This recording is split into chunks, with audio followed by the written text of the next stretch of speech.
ವ್ಯಾಖ್ಯಾಮುದ್ರಾಂ ಕರಸರಸಿಜೈಃ ಪುಸ್ತಕಂ ಶಂಖಚಕ್ರೆ ಬಿಭ್ರದ್ಭಿನ್ನ ಸ್ಫಟಿಕರುಚಿರೆ ಪುಂಡರೀಕೆ ನಿಷನ್ನಃ ಅಮ್ಲಾನಶ್ರೀರಮೃತವಿಶದೇರಂಶ ವಿಪ್ಲಾವಯನ್ ಮಾಮಾವಿರ್ಭೂಯಾದನಗಮಹಿಮಾ ಮಾನಸೇ ವಾಗಧೀಶಃ ನಮಸ್ತೆ ಪ್ರಾಣೇಶ ಪ್ರಣತ ವಿಭವ ಯಾಮನಿಮಗಾಹ ನಮಃ ಸ್ವಾಮಿನ್ ನಾಮ ಪ್ರಿಯತಮ ನಮನ್ ಗುರುಗುಣ ನಮಸ್ತುಭ್ಯಂ ಭೀಮ ಪ್ರಬಲತಮ ಕೃಷ್ಣೇಷ್ಟ ಭಗವನ್ ನಮಃ ಶ್ರೀಮನ್ ಮಧ್ವಪ್ರದೇಶ ಸುದರ್ಶನ್ನೋ ಜಯ ಜಯ ಶ್ರೀ ಗುರುಭ್ಯೋ ನಮಃ ನಾರಾಯಣಂ ಸುರಗುರುಂ ಜಗದೇಕನಾಥಂ ಭಕ್ತಪ್ರಿಯಂ ಸಕಲಲೋಕ ನಮಸ್ಕೃತಂ ಚ ತ್ರೈಗುಣ್ಯವರ್ಜಿತಮಜಂ ವಿಭುಮಾತಿಮೀಶಂ ವಂದೇ ಭವಗ್ರಂ ಅಮರಾಸುರಸಿದ್ಧವಂದ್ಯಂ ನಾರಾಯಣಂ ನಮಸ್ಕೃತ್ಯ ನರಂ ಚೈವ ನರೋತ್ತಮಂ ದೇವೀಂ ಸರಸ್ವತೀಂ ವ್ಯಾಸಂ ತತೋ ಜಯಮುದೀರಯೇ. ವೇದವ್ಯಾಸರ ಮಹಾಭಾರತದ ಚಿಂತಕರಿಗೆ ವಂದನೆಗಳು. ಶಾಂತಿ ಪರ್ವದ 211ನೇ ಪ್ರವಚನ. ಮರದ ಬೀರದ ಗಲಾಟೆ ಒಂದಿತ್ತು. ಹಿಮಾಲಯದಲ್ಲಿನ ಒಂದು ದೊಡ್ಡ ಮರ, ಬಹಳ ವಿಸ್ತಾರವಾಗಿ ಬೆಳೆದ, ಬಹಳ ಬಗೆಯ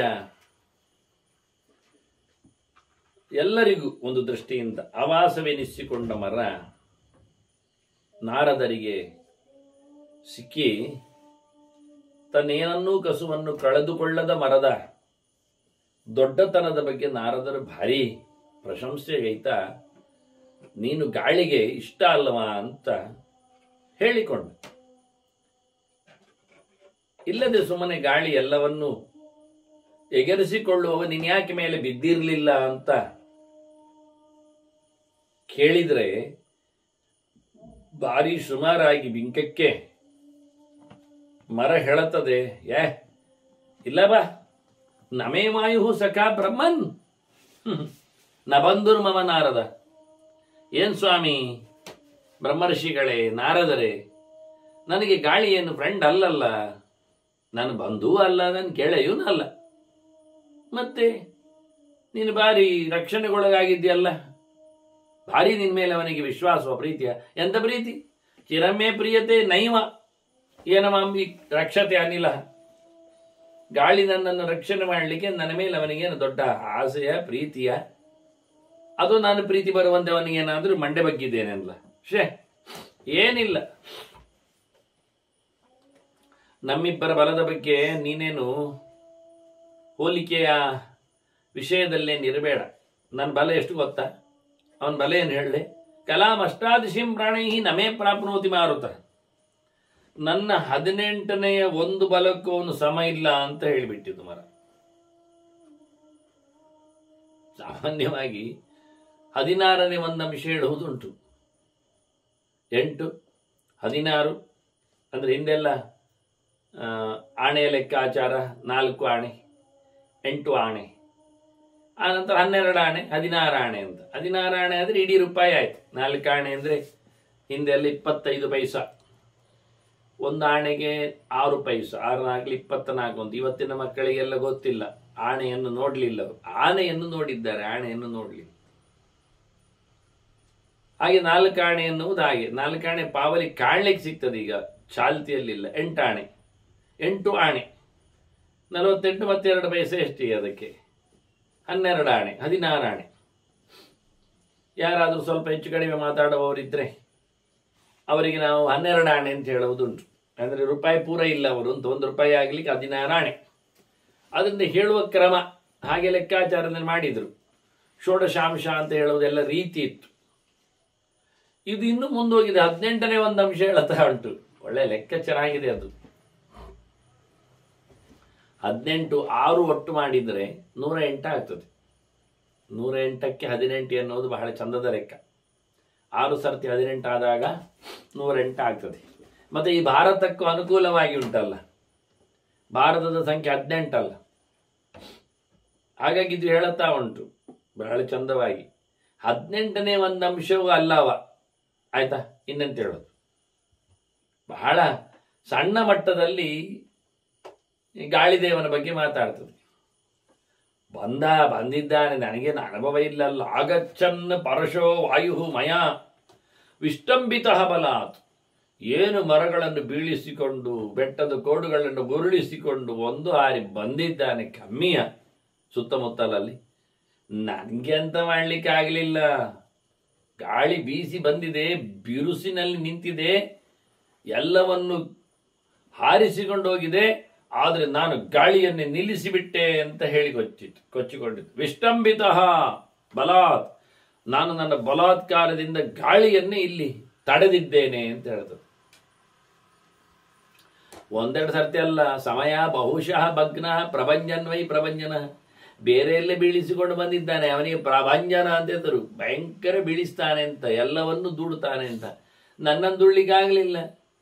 ನನ್ನ ಹತ್ತಿರದಲ್ಲಿ ಅವನಿಗೆ ಭಗ್ನ ಆಯಿತು, ಅವನೇ ಪ್ರಭಂಜನ ಆದ. ನಾನು ಭಂಜನ ಆಗಲಿಲ್ಲ, ಅವನಿಗೆ ಭಂಜನ ಆಯಿತು. ಅವನೇ ನಿಂತೋಗಿ ಬಿಟ್ಟ ಇಲ್ಲಿ.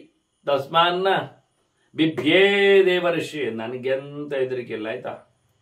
ಗಾಳಿದೇವನ ಹೆದರಿಕೆ ನನಗೆಂತ ಉಂಟು. ನಾನು ಹೆದರಿ ತಲೆ ಬಗ್ಗಿಸಿಕೊಂಡು ಅವನಿಂದ ನಾನು ಪ್ರಾಣ ಭಿಕ್ಷೆಯನ್ನು ಪಡೆದು ರಕ್ಷಣೆಯನ್ನು ಪಡ್ಕೊಂಡಿದ್ದೇನೆ ಅಂತೆಲ್ಲ ಹೇಳಲಿಕ್ಕೆ ಹೋಗಬೇಡ. ಎಂಥದ್ದು ಅಲ್ಲ, ಅವನು ಎಂತ ಆಟಾಟೋಪದಲ್ಲಿ ಕ್ರುದ್ಧಾದಪಿ ಸಮೀರಣ, ಸುತ್ತಮುತ್ತಲು ಎಗರಿ ನಿಂತರು, ಸಿಟ್ಟಿನಿಂದ ಅವನು ಹಾರಿದ್ರು ನನಗೇನಾಗುವುದಿಲ್ಲ, ಗೊತ್ತಾಯ್ತಾ ಅಂತ ಭಾರಿ ಜೋರಾಗಿ ಹೇಳ್ತದೆ. ನಾರದಿಗೆ ಗೊತ್ತಾಯ್ತು, ಈ ಮರಕ್ಕೆ ಮಂಡ ಸಮಯ ಇಲ್ಲ, ಗೊತ್ತಾಯ್ತು ಅವರಿಗೆ ಆಡು ಭಾಷೆ ಅಂತೆ. ಅವ್ರು ಹೇಳ್ತಾರೆ, ಶಾಲ್ಮೇಲೆ ವಿಪರೀತ ಅಂತೆ ದರ್ಶನ ನಾತ್ರ ಸಂಶಯ. ನಿಂದಿದು ಅದಕ್ಕೆ ಆಯ್ತಲ್ಲ, ನಿಂದಿದು ಸರಿ ಇಲ್ಲ, ವಿಪರೀತ. ವಿಪರೀತ ಏನಂದ್ರೆ ನೀನು ಅದರ 18ನೇ ಒಂದು ಅಂಶದ ಬಲದವ, ಅದಲ್ಲ. ನೀನು ಸಂಸ್ತಂಭನ ಮಾಡಿದ್ದಲ್ಲ, ಅವನು ಸಂಸ್ತಂಭನ ಮಾಡಿದ್ದಿನ್ನ. ನೀನೆಂತ ತಾಡ್ದದು, ನೀನು ಸುಳ್ಳು ಹೇಳ್ತಿ. ಇದು ವಿಪರೀತ ಕೊಚ್ಚಿಕೊಂಡಿದ್ದಿ ನೀನು, ನಿನ್ನದೇನಿಲ್ಲ ಪೌರುಷ, ಇದು ಸಮ ಇಲ್ಲ ಅಂತ ಹೇಳ್ತಾನೆ ನಾರದರು.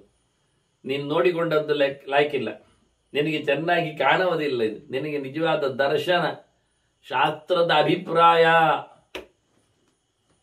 ಒಳ್ಳೆದಿಲ್ಲ ನಿನ್ನದು. ಏನಿದ್ದಾನವ, ನಹಿ ಮಾಯೋರ್ಬಲೇ ನಾಸ್ತಿ ಭೂತಂ ತುಲ್ಯ ಬಲಂ ಕ್ವಚಿತ್. ನಾರದರು ಹೇಳುತ್ತಾರೆ, ಗಾಳಿದೇವನ ಪ್ರತಾಪ, ಬಲಕ್ಕೆ ಅವನ ಎದುರು ಯಾರಿದ್ದಾರೆ ಹೇಳು. ನಹಿ ವಾಯೋರ್ಬಲೇ ನಾಸ್ತಿ ಭೂತಂ. ಹುಟ್ಟಿದ ಯಾವ ವಸ್ತುಗಳು ವ್ಯಕ್ತಿಗಳು ಅವನಿಗೆ ಎದುರಲ್ಲ, ಸಮ ಅಲ್ಲ. ನೀನು ಇಂದ್ರನನ್ನು ತಗೋ, ಅಗ್ನಿಯನ್ ಕರೆ, ವರುಣನನ್ನು ಮಾತಾಡಿಸು, ಕುಬೇರನನ್ನಾದರೂ ತಿಳ್ಕೋ, ಯಾರನ್ನ ಹೇಳ್ತೀನಿ? ಯಾವ ದಿಕ್ಕಿನ ಅಧಿದೇವತೆಗಳ ಬಗ್ಗೆ ಮಾತಾಡ್ತೀಯೋ, ದೇವತೆಗಳಿದ್ದಾರೋ ಎಲ್ಲರೂ ಪ್ರಧಾನ ವಾಯುವಿನ ಹತ್ತಿರದಲ್ಲಿ, ಮುಖ್ಯ ಪ್ರಾಣನ ಎದುರಲ್ಲಿ ಯಾರೇನು ಬಲ ಇಲ್ಲ. ಸರ್ವತ್ರ ಭಗವಾನ್ ವಾಯು ಜ್ಯೇಷ್ಠ ಪ್ರಾಣಕರ ಪ್ರಭು ಸಮರ್ಥ. ಬಹಳ ದೊಡ್ಡವ, ಗಟ್ಟಿಗ. ಮನುಷ್ಯನಿಗೆ ಕಸುಬು ಕೊಡುವುದರಲ್ಲಿ ಶ್ರೇಷ್ಠ ವ್ಯಕ್ತಿ ಆತನೇ. ಉಳಿದವೆಲ್ಲ ಅಷ್ಟಿಷ್ಟು ಬಲ ಕೊಟ್ಟರೆ ಪರಿಪೂರ್ಣವಾದ ಪ್ರಾಣ ಬಲ ಯಾರಿಂದ? ಪ್ರಾಣನಿಂದಲೇ ಅಲ್ವಾ? ಅವನೇ ಸರ್ವತ್ರ ಭಗವಾನ್. ಅವನು ನಿನ್ನಲ್ಲಿ ಅಲ್ಲೆಲ್ಲೆಲ್ಲ ಎಲ್ಲೆಡೆಯೂ ಬಲ ತುಂಬಿಸಿದವ ಅವನೇ. ಅವನು ಪೂಜ್ಯನು. ನೋಡಿ, ದೇವರಿ ಬಿಟ್ಟರೆ ಆ ಶಬ್ದವನ್ನು ಹೇಳುವ ರೀತಿಯಲ್ಲಿ ಸರ್ವತ್ರ ಭಗವಾನ್ ವಾಯು. ಹರಿ ದೊಡ್ಡ ಮಟ್ಟಿನ ಐಶ್ವರ್ಯಾದಿ ಗುಣಗಳಿಂದ ತುಂಬಿ ತುಳುಕಿದವನು ದೇವರಂತೆ. ಮೊದಲ ಪ್ರತಿಬಿಂಬ ಅವ. ಪ್ರಧಾನ ದೇವನಾಗಿ ನಿಂತು ನೋಡಿದ್ರೆ ಅದನ್ನು ನಾವು. ಅಸಮ್ಯಗಾಯತಃ ಭೂಯಃ ಚೇಷ್ಟತೆ ವಿಕೃತಂ ದರ್ಶ. ಎಲ್ಲಿಯಾದ್ರೂ ಮನುಷ್ಯರಲ್ಲಿ ಅದು ವಿಪರೀತ ಆಗಿರಬೇಕು, ಅವರೆಲ್ಲ ವಿಪರೀತರಾಗ್ತಾರೆ. ಚೆನ್ನಾಗಿ ಅದರ ಉಪಯೋಗ ಆಗಿಕೊಂಡ್ರೆ ಬಹಳ ಚೆನ್ನಾಗಿ ಇರುತ್ತೆ. ಪ್ರಾಣತತ್ವ ಅನುಗ್ರಹದಿಂದಲೇ ಎಲ್ಲರೂ ಚೇಷ್ಟೆ ಮಾಡುವಂಥದ್ದು. ಉಸಿರಾಟವೇ ಅದು ತಾನೇ. ಹಾಗಾಗಿ ಉಸಿರು ಆಟ, ಅದು ಸಂಭ್ರಮದ ಕತೆ. ಕಷ್ಟಪಟ್ಟು ಮಾಡುವಂಥದ್ದಲ್ಲ, ಆಗಿ ಹೋಗ್ತದೆ ಆಡಿದಂತೆ. ಯಾರದ್ದು ಕ್ರೀಡೆ ಅದು? ಅದು ಪ್ರಾಣನ ಕ್ರೀಡೆ. ಹಾಗಾಗುವುದು ನಮ್ಮದೇನು? ನಮಗೆ ಗೊತ್ತುಂಟೇನು? ಮೂಗಿನಲ್ಲಿ ಗಾಳಿ ಹೋಗ್ತದೆ ಬರ್ತದೆ. ಸರಿಯಾಗಿ ಹೋಗದಿದ್ರೆ ನಾವು ಮತ್ತೆ ಅದಕ್ಕೆ 3 ಇಂಚು ಉದ್ದದ ಬ್ಯಾಂಡೇಜ್ ಕಟ್ತೇವೆ. ಅದಕ್ಕೆ ಇವಕ್ಕೆ ಧೂಪ ಲೋಭಾನ ಮತ್ತೊಂದು ಇನ್ನೊಂದೆಲ್ಲ ಅದಕ್ಕೆ ಬಹಳಷ್ಟು ದೊಡ್ಡ ಮಟ್ಟಿನ ಉಪಚಾರಗಳನ್ನು ಮಾಡ್ತೇವೆ. ಹಾಗಾಗಿ ಏನು ಕತೆ ಕೇಳುತ್ತಾನೆ ವಾಸ್ತವವಾಗಿ. ಅಂದ ಬಹಳ ದೊಡ್ಡ ಮಟ್ಟಿನ ಪ್ರಾಣ ಆಯಾಮದಲ್ಲಿದ್ದರೆ, ಅನುಗ್ರಹಕ್ಕೆ ಸಿಕ್ಕಿದ್ರೆ, ಭಕ್ತಿಯಿಂದ ವಶನಾಗಿ ಬಿಟ್ರೆ ಬಹಳ ಚೆನ್ನಾಗಿ ಅವನನ್ನು ಚೇಷ್ಟೆ ಮಾಡಿಸ್ತಾನೆ. ಅದೇ ಒಂದೊಮ್ಮೆ ಸರಿಕಟ್ಟಲ್ಲಿ ಇಲ್ಲ ಆದ್ರೆ ಒಂದು ಕಡೆ ಒಂದು ಬಗೆ ಅಂದ್ರೆ ವಿಕಾರ ವಿಕಾರ ನೋಡಿ. ಎಷ್ಟೋ ಜನರು ಹೇಳ್ತಾರಲ್ಲ ವಾಯುಪೀಡೆ ಅಂತ, ಹೊಟ್ಟೆ ದೊಡ್ಡದಾಗುವುದು, ಕಾಲು ದೊಡ್ಡದಾಗುವುದು ಎಲ್ಲ, ಇನ್ನೇನೇನೋ ಬಗೆಗಳು, ವಾತ ಅಂತಾರೆ, ಇನ್ನೊಂದು ಅಂತಾರೆ. ಸರಿಕಟ್ಟಲ್ಲಿ ಆಗದೆ ಹೋದ್ರೆ ಜಾಯಿಂಟ್ ಪೈನ್ಸ್ಗಳು ಬರ್ತಾವೆ, ಹಿಡ್ಕೊಳ್ತದೆ, ಕ್ಯಾಚಿಂಗ್ ಶುರುವಾಗ್ತದೆ. ಕೆಲವು ಟ್ಯೂಬ್ಗಳಲ್ಲಿ ನರನಾಡಿಗಳಲ್ಲಿ ಇರತಕ್ಕಂಥ ಗಾಳಿಯ ಸಂಚಾರ ಸರಿಯಾಗದಿದ್ದೆ ಸ್ಟ್ರೋಕ್, ಲಕ್ಕೋ ಹೊಡಿತದೆ. ಏನ್ ಹೇಳುವ, ಅದನ್ನ ಹೇಳ್ತಾರೆ ಬಹಳ ಚೆನ್ನಾಗಿದೆ. ಅಸಮ್ಯಗಾಯತಃ, ಚೆನ್ನಾಗಿ ನಾವು ವಾಯುತತ್ವದ ಉಪಾಸನೆ ಮಾಡದೆ ಹೋಗಿದ್ರೆ ಅವನೇ ನಮಗೆ ಭೂಯಃ ಚೇಷ್ಟತೆ ವಿಕೃತಂ ನೃಷು, ಮನುಷ್ಯರಲ್ಲಿ ವಿಕಾರದ ಚೇಷ್ಟೆ ಮಾಡಿಸ್ತಾನೆ. ತುಂಬಾ ಕಷ್ಟ ಇದೆ ಅಂತಾನೆ. ನ ಪೂಜಯಸಿ ಪೂಜ್ಯಂತಂ ಕಿಮನ್ಯದ್ ಬುದ್ಧಿಲಾಗವಾತ್, ನಿನಗೆ ಮಂಡೆ ಸಮಯ ಇಲ್ಲದಿಂದೆಂತದ್ದು ಹೇಳಿದ್ದಲ್ಲ, ಅದೇ ಕೇಳಿದಾನೆ. ಬುದ್ಧಿಲಾಗವಾತ್, ನಿಂಗೆ ತಲೆ ಕೆಟ್ಟಿದೆ ನಿಂದ, ಆಯ್ತಾ? ಯಾರನ್ನು ಗೌರವಿಸಬೇಕು ಅವರನ್ನು ಗೌರವಿಸ್ತಾ ಇಲ್ಲ. ನಿನಗಿಂತ ಹೆಚ್ಚು ಮಾನ್ಯನಾಗಿ ಸಮರ್ಥನಾಗಿದ್ದಾನೆ ಗಾಳಿದೇವ, ಆದರೂ ನೀನು ಅರ್ಥ ಮಾಡಿಕೊಳ್ಳುತ್ತಾ ಇಲ್ಲ. ಹಾಗಾಗಿ ನೀನು ಬಹಳಷ್ಟು ಪರ್ಕಟ್ ಮಾತಾಡ್ತಾ ಇತ್ತು. ಅಸಾರಶ್ಚಾಪಿ ದುರ್ಮೇಧ ಕೇವಲಂ ಬಹುಭಾಷಸ, ಸುಮ್ಮನೆ ಬಾಯಿ ಬಡುಕ ನೀನು ಒಂದಿಷ್ಟು ಕೂಗಾಡಿಕೊಳ್ಳುತ್ತಾ ಇದ್ದಿ.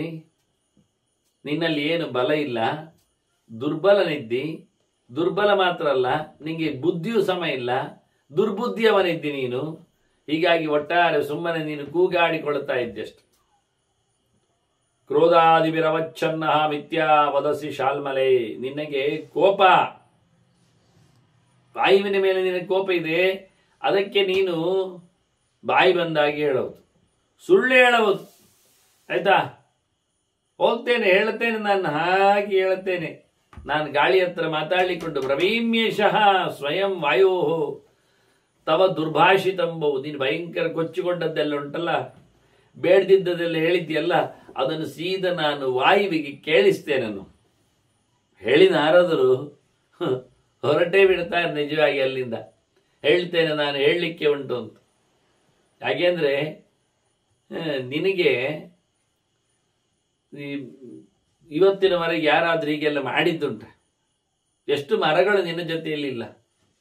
ವೇತಸಗಳು, ಗಿಂಶುಗಳು, ಇವೆಲ್ಲ ಬೇಕಾದಷ್ಟು ಮರಗಳಿವೆ.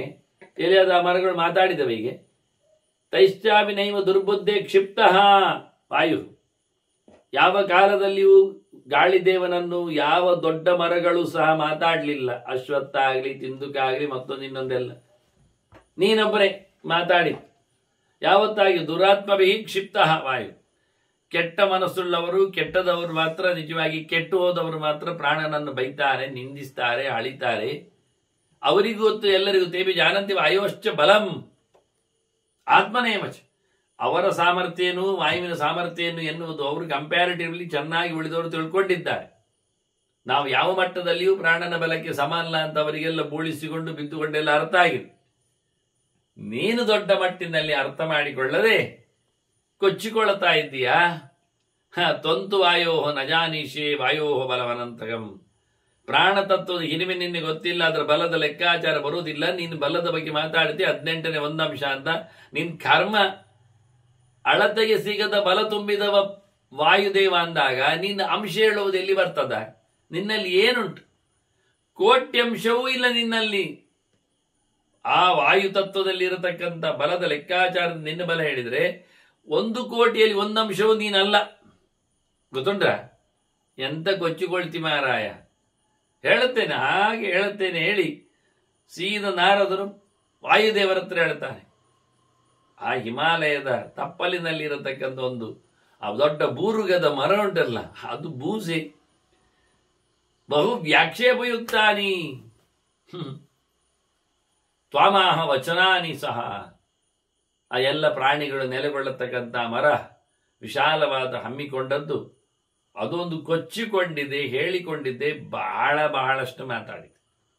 ಎಲ್ಲ ನಿನಗೆ ಬೈಯುವುದೇ, ಬಹುತ್ ಆಕ್ಷೇಪ, ಬಹಳ ಚೆನ್ನಾಗಿ ಅದು ಬೈದು ಬಿಟ್ಟಿದೆ.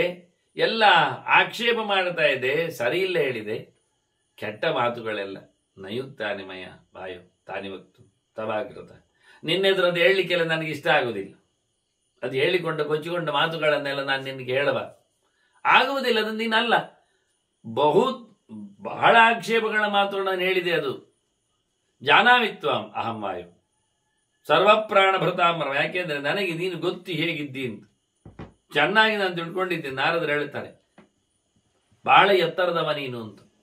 ಸರ್ವಪ್ರಾಣ ಭೃತಾಂ ವರಂ ಜಾನ, ನೀನು ಸಕಲ ಜನರ ಜೀವ ಜಾತಗಳ ಧಾರಣ ಶಕ್ತಿ ದೊಡ್ಡವ ನೀನು, ಅತ್ಯಂತ ಎತ್ತರದವ, ಎಲ್ಲ ದೇವತೆಗಳಿಗಿಂತ ಮಿಗಿಲಾಗಿ ನಿಂತವ.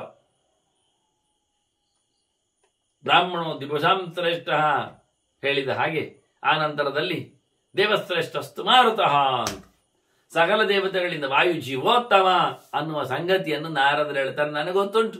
ವರಿಷ್ಠಂಚ ಗರಿಷ್ಠಂಚ ಸರ್ವ ಲೋಕೇಶ್ವರಂ ಪ್ರಭಂ. ನೀನೇ ವರಿಷ್ಠ, ನೀನೇ ಗರಿಷ್ಠ ಅಂದದೆಂತ ಎರಡು ಕ್ರಮ. ನೀನೇ ದೊಡ್ಡವ, ನೀನೇ ದೊಡ್ಡವ ಅಂದ್ರೆ ಹೌದು, ನೀನು ಗುಣದಲ್ಲಿ ದೊಡ್ಡವ, ಪಾಳಯದಲ್ಲಿ ಹಿರಿಯ, ಜೊತೆಯಲ್ಲಿ ಹುಟ್ಟಿದರಲ್ಲಿಯೂ ದೊಡ್ಡವರೇ ನೀನು, ನೀನೇ ಹಿರಿಯ. ಅದರಿಂದ ವರಿಷ್ಠ ಗರಿಷ್ಠ. ಕಾಲದಿಂದಲೂ ನೀನು ದೊಡ್ಡವ, ಗುಣದಿಂದಲೂ ನೀನು ದೊಡ್ಡ. ಕೆಲವರು ಕಾಲದಿಂದ ದೊಡ್ಡವರಾದವರು ಗುಣದಿಂದ ದೊಡ್ಡವರಾಗಬೇಕಾಗಿಲ್ಲ. ಯಾಕೆಂದ್ರೆ ಅವರು 0 ಇರ್ತಾರೆ. ಹುಟ್ಟಿ ಒಂದು 90 ವರ್ಷ ಆಗಿದೆ ಅಷ್ಟೇ ಹೊರತು ಮತ್ತೆಂಥದ್ದು ಆಗಲಿಲ್ಲ ಹೊರತು. ಇನ್ನು ಕೆಲವರು ಗುಣದಿಂದ ಭಾರಿ ಆಗಿರ್ತಾರೆ, ವರ್ಷ ಇನ್ನೂ ಕಮ್ಮಿ ಇರ್ತದೆ, ಬಹಳ ದೊಡ್ಡ ಸಾಧನೆ ಮಾಡಿಕೊಂಡಿರ್ತಾರೆ. ಆದರೆ ಪ್ರಾಣ ಹಾಗಲ್ಲ. ಪ್ರಾಣ ಕಾಲದಲ್ಲಿಯೂ ಜ್ಯೇಷ್ಠ, ಗುಣದಲ್ಲಿಯೂ ಜ್ಯೇಷ್ಠ. ಎಲ್ಲರಿಗಿಂತಲೂ ಹಿರಿಯ, ಎಲ್ಲರಿಂದಲೂ ಗುಣವಂತ, ಎಲ್ಲರಿಂದಲೂ ಬೇಕಾದಷ್ಟು ಶ್ರೀವಂತ, ಆನಂದವಂತ, ಜ್ಞಾನವಂತ, ಸೌಂದರ್ಯವಂತ, ಏನೇನು ಗುಣಗಳಿವೆಯೇ ಜೀವರಲ್ಲಿ, ರಾಜರ್ಷಿಗಳಲ್ಲಿ, ಅವರಲ್ಲಿ ಎಲ್ಲರಿಗಿಂತಲೂ ಮಿಗಿಲಾದ ಪೂರ್ಣವಾದಂತಹ ಲಕ್ಷಣ, ಗುಣ, ವೈಭವ, ಬಲ, ಜ್ಞಾನ, ಆನಂದ, ದೇವರ ಮೇಲಿನ ಭಕ್ತಿ, ವೈರಾಗ್ಯ ಎಲ್ಲವೂ ಮಡುಗಟ್ಟಿದೆ, ಭಾರಿಯಾಗಿದೆ. ನನಗೊತ್ತುಂಟು. ಸರ್ವ ಲೋಕೇಶ್ವರಂ ಪ್ರಭು, ಸರ್ವ ಸಮರ್ಥ, ಇಡೀ ಜೀವಜಾತಗಳಲ್ಲಿ ಒಡೆಯ, ಅತ್ಯಂತ ಶ್ರೇಷ್ಠ ನೀನೊಂದು ನನಗೆ ಚೆನ್ನಾಗಿ ಗೊತ್ತಿದೆ. ವಾಯುದೇವರು ಹೇಳ್ತಾರೆ, ನಾನಲ್ಲಿ ಹೋಗ್ತೆ ತಿಳಿಸ್ತೆ. ಹೋಗ್ಲಿಕ್ಕೆ ಏನು ಬಂತು, ಗಾಳಿ ಎಲ್ಲೆಡೆ ಉಂಟಲ್ಲಯ್ಯ. ಅಲ್ಲಿ ಕಂಡಾಯ್ತು ಮರದ ಹತ್ತಿರದಲ್ಲಿ. ಏನಂತೆ, ನಾನು ಯಾರು ಗೊತ್ತುಂಟ, ಅಹಂ ವಾಯು ಪ್ರಭಾವಂತೆ ದರ್ಶಯಾಮಿ ಆತ್ಮನಃ ಬಲಂ. ನಿನಗೆ ನನ್ನ ಮಹಿಮೆಯನ್ನು, ನನ್ನ ಪೌರುಷ ಏನು ಅಂತ ತೋರಿಸ್ತೇನೆ. ನೀನು ಮತ್ತೆ ಮರೆತು ಬಿಡ್ಲಿಕ್ಕಿಲ್ಲ, ಹಾಗೆ ನಿನಗೆ ಮಾಡಿ ತೋರಿಸ್ತೇನೆ. ನನ್ನ ಬಲ ಏನು ಅಂತ ನಿನಗೆ ತೋರಿಸ್ತೇನೆ, ನೆನಪು ಮಾಡಿ. ಎಂತ 18ನೇ ಒಂದು ಬಲವ ನಾನು. ನಿನಗೆ ನನ್ನ ಬಲದ ಪ್ರತ್ಯಕ್ಷ ಮಾಡಿಸ್ತೇನೆ ನೋಡು. ನಾನು ಯಾಕೆ ಗೊತ್ತುಂಟು ಇವತ್ತಿನವರೆಗೆ ಸುಮ್ಮನೆ ಇದ್ದದ್ದು, ಬೀಳದೇ ಇದ್ದದ್ದು ನೀನು, ಕೊಂಬೆ ಟಿಸಿಲುಗಳನ್ನೆಲ್ಲ ಮುರಿಸಿ ಕೊಂಡದೇ ಇದ್ದದ್ದು ನೀನು. ಏನು ಗೊತ್ತುಂಟು ವಿಷಯನ? ಪಿತಾಮಹ ಪ್ರಜಾಸರಿಕೆ ತ್ವಯಿ ವಿಶ್ರಾಂತವಾನ್ ಪ್ರಭು ತಸ್ಯ ವಿಶ್ರಮಣಾದೇಶ ಪ್ರಸಾದ ಗಚ್ಚತಸ್ಥ. ಸೃಷ್ಟಿಯ ಆರಂಭದಲ್ಲಿ ಚತುರ್ಮುಖ ಸೃಷ್ಟಿ ಮಾಡುವಾಗ ನಿನ್ನಲ್ಲಿ ವಿಶ್ರಾಂತಿಯನ್ನು ಪಡೆದಿದ್ದ. ನೀನು ಮರದಲ್ಲಿ ಕೂದಿದ್ದವ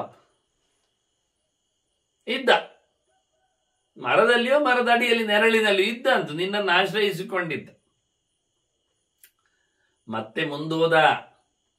ಅವನು ಕೂತು ನಿನ್ನಡಿಯಲ್ಲಿ ಇದ್ದು ಮುಂದೋದದ್ದರಿಂದಲೇ ನಿನಗೆ ಅವನ ಅನುಗ್ರಹ ಆದತ್ತು, ಅವನ ವೈಭವ ನಿನಗೆ ತಾಗಿತ್ತು. ಬಹಳ ವಿಶೇಷವಾಗಿ ತಸ್ಸ ವಿಶ್ರಮಣಾದೇವ ಪ್ರಸಾದ ಗಚ್ಚದಸ್ತವ. ಅವರು ಹೊರಡೋದದ್ದರಿಂದ ನಿನಗೆ ಅವರಿಗೊಮ್ಮೆ ನೀನು ಆಸನನಾಗಿ ನಿಂತೆ, ನೆರಳಾಗಿ ಬಂದೆ ಅಂತ ಹೇಳೋ ಮೂಲಕ ನಿನಗೆ ಅವರ ದೊಡ್ಡ ಅನುಗ್ರಹ ಆಗಿದೆ. ಆದರೆ ನೀನು ಮಾತಾಡಿಕೊಳ್ಳೋದು ಕೊಚ್ಚುವುದೆಲ್ಲ ನೋಡಿದರೆ ನಿನಗೆ ನಾನು ತೋರಿಸಬೇಕಾಗ್ತದೆ ನಾವು ಹೇಗಿದ್ದೇವೆ ಅಂತ. ದರ್ಶಯಾಮಿ ಏಷಃ ಚ ಆತ್ಮಾನಂ ಯಥಾ ಮಾಂ ನಾಮ ಮನ್ಯಸಿ. ಇನ್ನು ಮುಂದೆ ನೀನು ಯಾವುದೇ ನೆಲೆಯಲ್ಲಿಯೂ ಗಾಳಿಯನ್ನು ಮೂದಲಿಸಬಾರದು, ಹಾಗೆ ಮಾಡಿ ತೋರಿಸ್ತೇನೆ ನಿನಗೆ. ನನ್ನ ಬಲ ಏನೇನು ನಿನ್ನ ಅರ್ಥ ಮಾಡಿಸ್ತೇನೆ ಅಂತ. ಏನ್ ಹೇಳ್ತದೆ ಬೂರುಗ ಮರ? ಮತ್ತೆ ಪುನಃ ಅವನ ಹತ್ತಿರಕ್ಕೆ ಕೊಚ್ಚಿಕೊಳ್ತದೆ. ನಂಗೆ ನಿನ್ನೆ ಹೆದರಿಕೆ ಅಂತ ಉಂಟಾ? ಬಲಾದಿಗೂಹಂ ತ್ವತ್ತಶ್ಚ ನಭೀಹಿ ಕಾರ್ಯ ಮಯಾತವ. ನಿನಗೆ ನಾನು ಹೆದರಿಕೊಳ್ಳುವುದಿಲ್ಲ, ನಿನಗಿಂತ ಬಲಿಷ್ಠ ನಾನಿದ್ದೇನೆ. ಬಾಯಿ ಬಿಟ್ಟು ಹೇಳ್ಬಿಟ್ಟಿದ್ದ, ಭಾರಿ ಬಲಶಾಲಿ ನಾನಿದ್ದೇನೆ. ನೀನೆಂತದಯ್ಯ, ನಿನಗೆ ಯಾಕೆ ನಾನು ಹೆದರಬೇಕಂದది. ಯಾವುದರಲ್ಲಿ ನೀನು ಬಲಗೇಳಿ? ಅಯ್ಯ ಏದು ಬುದ್ಧಿಯ ಇವರಿನ ತೇಬವಂತಿ ಬಲಿಯ ಸರ್. ನನಗೆ ಸಾಮರ್ಥ್ಯ ಶರೀರದಲ್ಲಿ ಅಲ್ಲ, ಮಂಡೆಯಲ್ಲಿ ಸಾಮರ್ಥ್ಯ. ಬುದ್ಧಿಯಲ್ಲಿ ಯಾರು ಬಲಿಷ್ಠರು ಅವರು ಬಲಿಷ್ಠರು, ಕಸುವಿನಲ್ಲಿ ಬಲಿಷ್ಠರು ಅಲ್ಲ. ಪ್ರಾಣದಲ್ಲಿ ಶಾರೀರಿಕವಾದಂತಹ ಬಲದಲ್ಲಿ ಅದು ದೊಡ್ಡ ಸಂಗತಿ ಅಲ್ಲ. ತಲೆ ಖರ್ಚಿನಲ್ಲಿ ಯಾರು ಬದುಕ್ತಾರೆ ಅವರೇ ದೊಡ್ಡವರು ನಿಜವಾಗಿ. ನೋಡುವ, ನಾಳೆ ನೋಡುವ. ಪವನಃ ಶ್ವ ಇತ್ಯೇವ ಅಬ್ರವೀತ್. ನಾಳೆ ನೋಡುವ ಅಂತ ಗಾಳಿ ಹೇಳಿತ್ತು, ನಾಳೆ ನೋಡುವ. ಇದಕ್ಕೆ ಪುರುಸೋತ್ ಸಿಕ್ಕಿತ? ಮರುದಿನದವರೆಗೆ ಯೋಚನೆ ಮಾಡ್ತಾ ಕೂತಿದ್ದು. ಎಂಥದ್ದು ಮಾರೇರಿ, ನಾನು ಎಂತವ? ಪಶ್ಯಮಾನಃ ತದಾತ್ಮಾನಂ ಅಸಮಂ ಮಾತರಿಶ್ವನ. ಭೀಷ್ಮರ ಧರ್ಮರಾಜರು ಹೇಳ್ತಾರೆ, ಮರ ಆತ್ಮವಿಮರ್ಶೆ ಮಾಡ್ತಾ ಉಂಟು. ನಾನು ಸಮವ ವಾಯುವಿಗೆ? ಹೌದಾ, ನನ್ನಲ್ಲಿ ಅಂತ ಸಾಮರ್ಥ್ಯ ಉಂಟಾ? ಇಲ್ಲ ಅಲ್ಲ. ನಾ ಎಂತ ಕೊಚ್ಚಿಕೊಂಡದ್ದು? ಮತ್ತೆ ಸಮ ಆಗ್ಲಿಲ್ಲಲ್ಲ. ತನ್ನನ್ನು ತಾನು ಯೋಚನೆ ಮಾಡಿಕೊಳ್ತಾಳು, ನನ್ನಲ್ಲಿ ಇಲ್ಲ ಅಲ್ಲ. ಅಸಮ ಮಾತ್ರ. ನಾನು ಪ್ರಾಣನಿಗೆ ನಾನು ಸಮನೇ ಅಲ್ಲ. ಮನುಷ್ಯ ಯಾವಾಗಲೂ ತನ್ನನ್ನು ವಿಮರ್ಶೆಗೆ ಒಳಪಡಿಸುವುದಿಲ್ಲ. ಪುರುಸೊತ್ತಿಲ್ಲ ಅವನಿಗೆ. ಒಳಪಡಿಸಿದರೂ ಅವನು ಪ್ರಾಮಾಣಿಕವಾಗಿ ಜಿಜ್ಞಾಸೆ ಮಾಡುವುದಿಲ್ಲ, ಅರ್ಧಾಚಾರ್ಧ ಎಲ್ಲ ಮಾಡುವುದಿಲ್ಲ. ಇದು ನೋಡಿ ಎಷ್ಟು ಚೆನ್ನಾಗಿ ಹೇಳ್ತದೆ. ನೋಡ್ಲಿಕ್ಕೆ ಹೋದ್ರೆ ಉಂಟಲ್ಲ, ನನ್ನನ್ನು ನಾನು ಚೆನ್ನಾಗಿ ವಿಮರ್ಶೆ ಮಾಡಿದ್ರೆ ನನಗೆ ಜಾಸ್ತಿ ಉಂಟಾ, ಮಾರ್ಕ್ ಬರ್ತದ? ಪ್ರಾಣತತ್ವ ನಿಮಗಿಲ್ಲ, ನಾನಿದ್ದೇನಾ? ಇಲ್ಲ. ಮತ್ತೆ ನಾರದರಿಗೆ ನಾ ಎಂತ ಹೇಳಿದ್ದು, ಬೊಗಳಿದ್ದು? ಅದು ಸುಳ್ಳೆ. ನಾರದ್ದೇ ಯನಮಯ ಪ್ರೋಕ್ತಂ ವಚನಂ ಪ್ರತೀತನ ಮೃಷ. ನಾರದರಿಗೆ ನಾನು ಸುಳ್ಳೇ ಹೇಳಿದ್ದಲ್ವಾ, ಅದೇ ಹೇಳಿಕೊಳ್ಳುದು, ವಿಮರ್ಶೆ ಮಾಡುದು. ಭೀಷ್ಮರ ಹೇಳುದು, ಮುರುಗದ ಮರ ಯೋಚನೆ ಮಾಡಿದೆ, ಎಂತ ಮಾರಾಯ ನಾನು ಸುಳ್ಳು ಹೇಳಿದ್ದಲ್ಲ. ಹೌದು, ನಾರದರಿಗೂ ಸಹ ಸುಳ್ಳು ಹೇಳಿದ್, ನಾನು ಭಾರಿ ಜೋರಿದ್ದೇನೆ ಅಂತ. ಸಮ ಇಲ್ಲಲ್ಲ ಈಗ, ಎಂತ ಮಾಡುವ? ಅಹಂತು ದುರ್ಬಲ ಅನ್ಯೇಭ್ಯ ವೃಕ್ಷೇಭ್ಯ ನಾತ್ರ ಸಂಶಯ. ಇದು ಹೇಳ್ತದೆ, ನನ್ನೆಂದ ಗಟ್ಟಿ ಉಂಟು ಮಾರಾಯರೆ, ಉಳಿದ ಮರಗಳಿಗಿಂತಲೂ ನಾನು ಲಭ್ಯ. ಎಲ್ಲ ಮರಗಳಿಗಿಂತ ನಾನು ದುರ್ಬಲ ಬೇರೆ ಇದ್ದೇನೆ. ನೋಡ್ಲಿಕ್ಕೆ ಮಾತ್ರ ದೊಡ್ಡತನ ಅಂತ ಏನಿಲ್ಲ. ಗಾಳಿ ಬಂದ್ರೆ ಇಡೀ ಹೋಗುದು ಸತ್ಯ, ಸಾರಸ್ಯ ಇಲ್ಲ. ಆದ್ರೆ ನಾರದರ ಹತ್ರ ಹೇಳಿಕೊಂಡೆ ನಾನು, ಒಂದು ಕೆಲಸ ಮಾಡ್ತಾನೆ, ಹೇಳಿದ್ದಲ್ಲ, ಬುದ್ಧಿಯಲ್ಲಿ ಸಮನಾದವನು ಯಾರಿರಬಾರದು ಅಂತ. ಹಾಗಾಗಿ ನಾವೀಗ ತಪ್ಪಿಸಿಕೊಳ್ಳುತ್ತೇವೆ. ಯಾವುದರಲ್ಲಿ? ನಾನು ಕಿಂತು ಬುದ್ಧಿಯ ಸಮನಾಸ್ತಿ ಮಯ ಕಶ್ಚಿತ್ ವನಸ್ಪತಿ.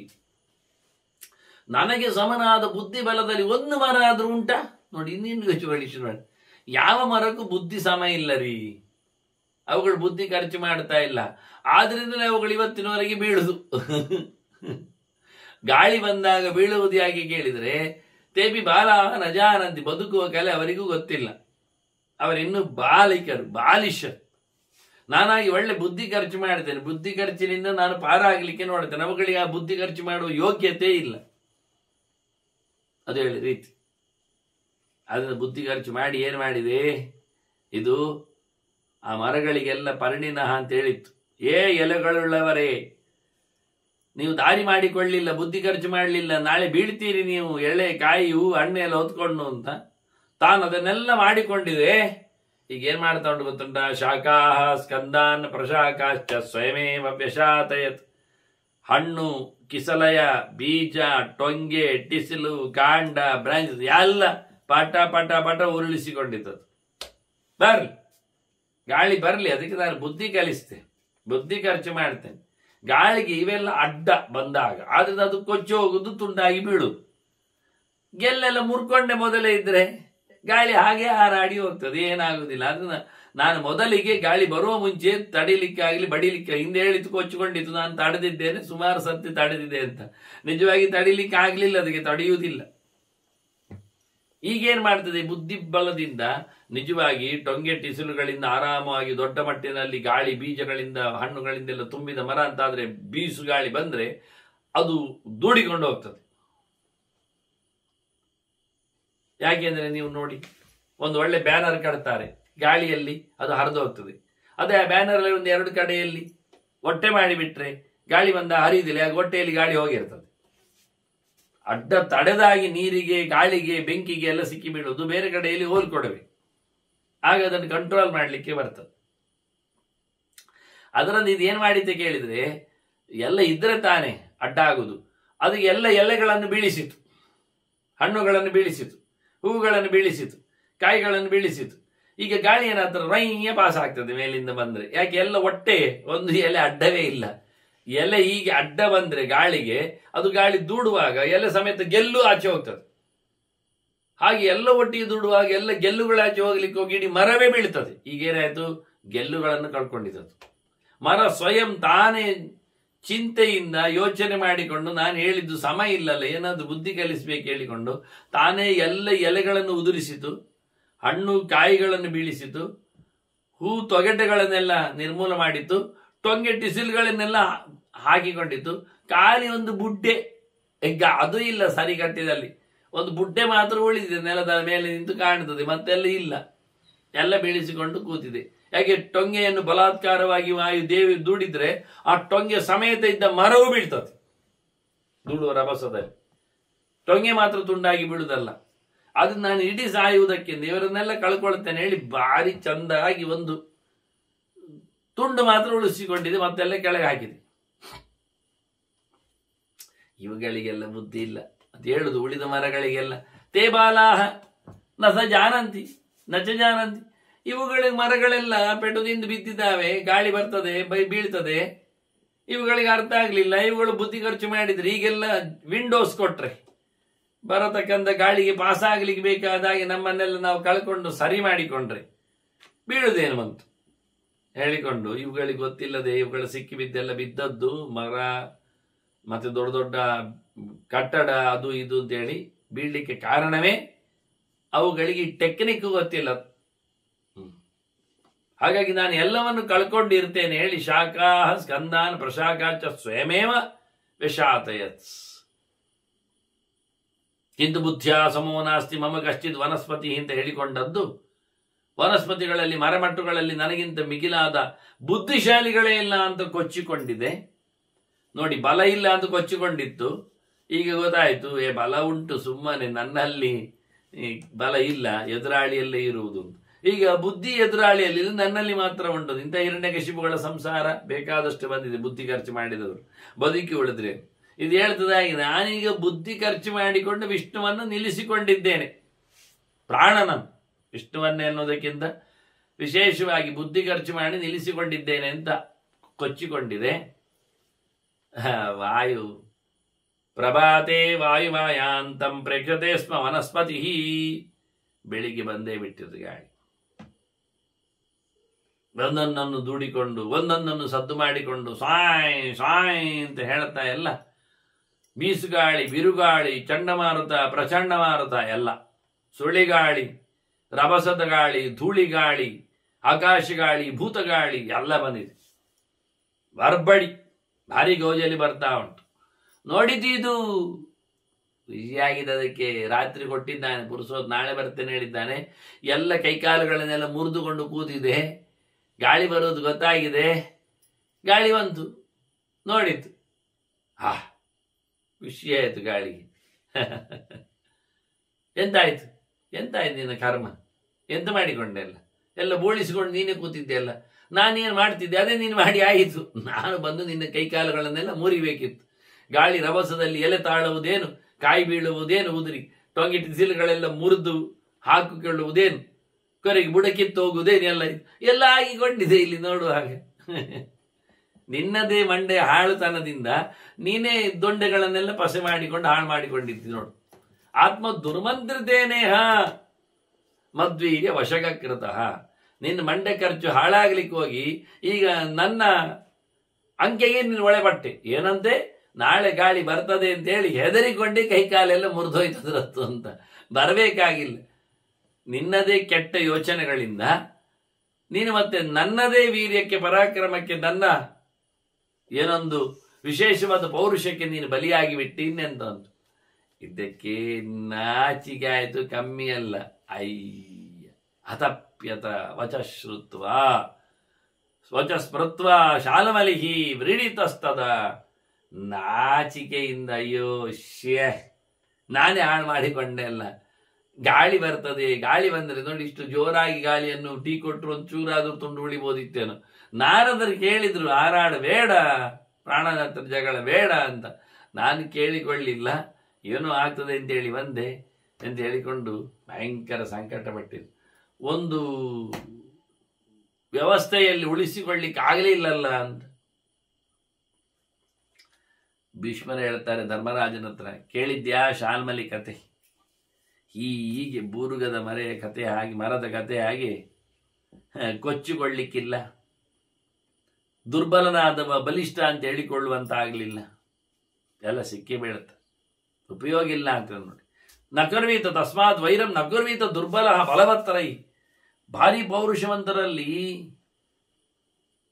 ಕಮ್ಮಿ ಬಲ ಉಳ್ಳವ ಯುದ್ಧ ಮಾಡಲಿಕ್ಕೆಲ್ಲ ಹೋಗಬಾರ್ದು, ದ್ವೇಷವನ್ನು ಸಾಧಿಸಬಾರ್ದು, ಸಮವಾಗಿ ಎಲ್ಲಿಯೋ ಪ್ರೀತಿಯಲ್ಲಿರುವಂತೆ ಎಲ್ಲ ಮಾಡಲಿಕ್ಕೆ. ಬಲಿಷ್ಠರೊಡನೆ ನಾವು ಮುನ್ನುಗ್ಗುವುದು ಸಮ ಅಲ್ಲ.